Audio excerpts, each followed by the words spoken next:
ইওয়ান Mulder দক্ষিণ আফ্রিকার তরুণ cricketer. তার বয়স ২৭ বছর। তিনি মাত্র ২০টি টেস্ট এবং ২৫টি ওয়ানডে ম্যাচ খেলেছেন এই পর্যন্ত।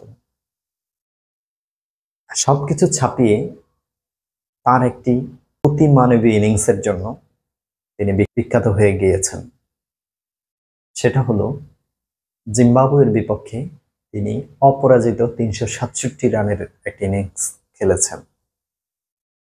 এখানে কিন্তু কথা সেটা নয়, এমন ৩৬৭ প্লাস রান করার রেকর্ড রয়েছে টেস্ট ক্রিকেটে, বিশেষ করে ব্রায়ান চার্লস লারা, যিনি ক্রিকেট বিশ্বের এক কিংবদন্তির নাম। ওয়েস্ট ইন্ডিজের এই ক্রিকেটার, তিনি টেস্ট ক্রিকেটে ইংল্যান্ডের বিপক্ষে সর্বোচ্চ ৪০০ রান করেছিলেন। ইংল্যান্ড সেটা ২১ বছর ধরে যে রেকর্ড অক্ষত।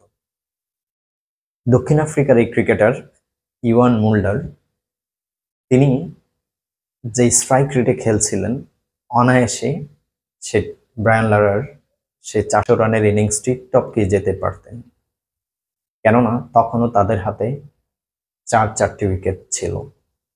কিন্তু তিনি অবাক করে দিয়ে ইনিংস ঘোষণা করে দিলেন এবং ফিরে আসলেন।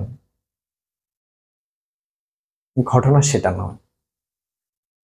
এবং সাংবাদিকরা যখন তাকে কৌতূহলবশত ওই প্রশ্নটা জিজ্ঞেস করলেন যে সুযোগ থাকা সত্ত্বেও কেন তিনি ব্রায়ান লারার সেই রেকর্ডটি ভাঙার কথা চিন্তা করেননি, তিনি এক অবাক করে আনসার দিয়েছেন, যেটার জন্য কেউই হয়তো প্রস্তুত ছিল না। তিনি বললেন তিনি কোচের সাথে পরামর্শ করে এই সিদ্ধান্তটা নিয়েছেন যে তারা চেয়েছিলেন এই রেকর্ডটি কিংবদন্তির কাছে মানায়। তিনি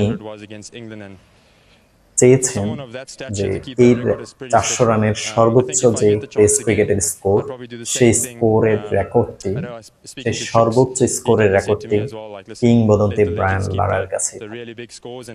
Brian Lara, the legend of cricket. এভাবেই তিনি তার প্রফেশনের একজন মানুষকে, একজন কিংবদন্তিকে শ্রদ্ধা জানিয়েছেন। এই শ্রদ্ধা জানানোর মাধ্যমে তিনি রেকর্ড না করেই রেকর্ডের অংশ হয়ে গিয়েছেন, রেকর্ড না করেও রেকর্ডের অংশীদার হয়ে গিয়েছেন। পৃথিবীর ইতিহাসে মনে হয় এই প্রথম কোনো ব্যক্তি তার অগ্রজের প্রতি এই ধরনের একটি বিরল সম্মান এবং শ্রদ্ধা প্রদর্শনের নজির রেখেছেন। Hats off mister Mulder.